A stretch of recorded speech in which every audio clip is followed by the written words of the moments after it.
कुछ ना कुछ तो हो गया है, कुछ ना कुछ तो सेटिंग कर दी है, चाहे ईवीएम में करिए, कहाँ करिए पता नहीं। तो दोस्तों, क्या ईवीएम मशीन सच में हैक हो सकती है? ये वीडियो आज उसी के बारे में है। और भैया, इलेक्शंस भी बिना टेक के अधूरे हैं और हमारा चैनल आप सब्सक्राइबर के बिना। तो वीडियो शुरू होने से पहले सब्सक्राइब बटन दबा लो। तो चलिए शुरू करते हैं। तो ये है ईवीएम मशीन, जिसको देखने में तो भैया बड़ी सिंपल सी लगती है। यहाँ हम सभी अपना वोट कास्ट करने जाते हैं, बट भाई ये टेक्नोलॉजी का एक जबरदस्त कॉम्बिनेशन है। तो भाई सबसे पहले इसकी एक सिंपल सी चीज जान लेते हैं कि ये ईवीएम मशीन बनती कैसे है। ये ईवीएम मशीन दो चीजों से बनती है, जो कि पहला होता है कंट्रोल यूनिट और दूसरे को बोलते हैं बैलेट यूनिट। तो भाई बैलेट यूनिट वो होता है जहां हम वोटर लोग जाकर अपना वोट कास्ट करते हैं, चाहे बीजेपी को देना है चाहे आम आदमी पार्टी को देना है, बट बटन दबाते हैं, वो वाला होता है बैलेट यूनिट। और कंट्रोल यूनिट वो होता है जहां पर पोल ऑफिसर बैठ के इसको कंट्रोल करता है। इन दोनों में टोटल 5 मीटर की तार से कनेक्टेड होती है और 5 मीटर का फासला होता है लगभग इनमें। तो भाई अब इनके काम जान लेते हैं। अब जैसे जो बैलेट यूनिट है, जो कि मैंने आपको बताया कि जहां हम सब लोग अपना वोट कास्ट करते हैं, तो जैसे आप किसी को वोट डालते हैं तो एक बीप यूनिट साउंड आता है। तो भाई जो ये बीप साउंड आती है, इसके साथ एक लाइट भी टर्न ऑन होती है। इसका मतलब होता है कि आपका वोट कास्ट हो गया। आपका वोट कभी गायब नहीं होता, ये साथ के साथ कंट्रोल यूनिट को सिग्नल भेजता है। और अब बात करते हैं भाई हमारे कंट्रोल यूनिट की। जैसे ही भाई बैलेट यूनिट से आपको जैसे सिग्नल मिलता है किसको वोट आया, पकड़ लेता है उसको,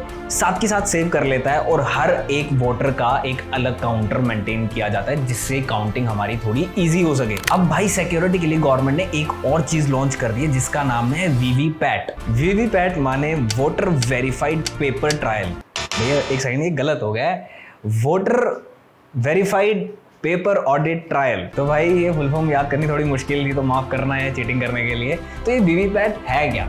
वीवीपैट है भैया, जब भी आप जैसी कोई भी वोट कास्ट करोगे तो साइड में ना एक छोटी सी एलईडी सी जगेगी और उसमें पेपर स्लिप एक प्रिंट होके आ जाएगी, और उससे आपका ट्रस्ट भी बढ़ता है और थोड़ा यकीन भी बढ़ जाता है कि मेरा वोट सही बंदे को गया है या नहीं। और ये चीजें भाई बीजेपी की होते हुए आ रही है, तो आपको पता ही है वोट किसको डालना है। कांग्रेस की बात कर रहा हूँ, बीजेपी की थोड़ा ना। हम अपने मुद्दे पर आने वाले हैं कि भैया हैक हो सकती है या नहीं। आपने वीडियो यहाँ तक देख लिया है तो लाइक बटन जरूर दबाना। तो भाई अब आ जाते हैं सीधा मुद्दे पर कि क्या ईवीएम मशीन हैक हो सकती है या नहीं। इसका जवाब मेरे पास एक ही लाइन पे कि भाई पहले तो ये किसी भी इंटरनेट कनेक्शन के साथ कनेक्टेड होती नहीं है। तो मतलब बाहर का बंदा थ्रू एनी सिग्नल इसको हैक नहीं कर सकता। बट अगर कोई भी बंदा इसके साथ छेड़छाड़ करता है, इसको खोलने की कोशिश करता है, इसको पटकने की कोशिश करता है, तो भाई ये ऑटोमेटिक खुद को लॉक कर लेगी। तो उसके बाद इससे कोई छेड़खानी नहीं कर सकता। इस वजह से मेरा मानना तो ये है कि ये मशीन हैक हो ही नहीं सकती है। तो भाई जो ये कंट्रोल यूनिट है, ये इतनी सेफ्टी के साथ चलती है कि अगर इसको बैलेट यूनिट से कोई भी ऑर्डर नहीं आया तब तक ये वोट एक्सेप्ट नहीं करेगी। तो मतलब सिर्फ एक बैलेट यूनिट ही इसका यूनिट होता है जहां से हमारे वोट कास्ट होंगे। तो भाई मोटी मोटी बात यह है कि ये मशीन नहीं हैक हो सकती है जब तक कोई अंदर आके इंटेंशनली इसे चेंज या फिर कुछ और करने का ट्राई ना करे। तो मतलब भैया सिग्नल विग्नल से नहीं हैक हो सकती, इतनी सस्ती मशीनें नहीं है हमारी। तो भाई इसकी कुछ मिथ्स की बात कर लेते हैं, क्या ये मशीन हैक हो सकती है या नहीं। तो जैसे मैंने बताया भैया, स्टैंड अलोन मशीन है तो हैक होने का तो सवाल पैदा ही नहीं होता है। तो दूसरी मिथ ये है कि एक वोटर या फिर ऑल ओवर वोट्स ज्यादा डाल सकते हैं या नहीं। एक बंदा